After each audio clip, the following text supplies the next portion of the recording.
ഈശ്വര, ഇതെന്താ തടാകോ? ഷൂ.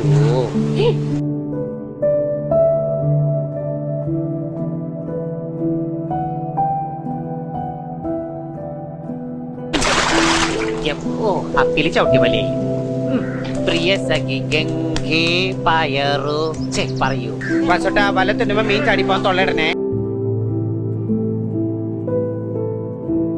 നീ എന്താ ആലോചിക്കുന്നത്? എന്റെ മനസ്സിൽ ചില പ്ലാനൊക്കെ ഉണ്ട്. നീ വേഗം കാണിക്കേ.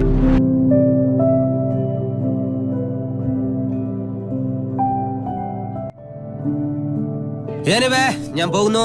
Bye bye.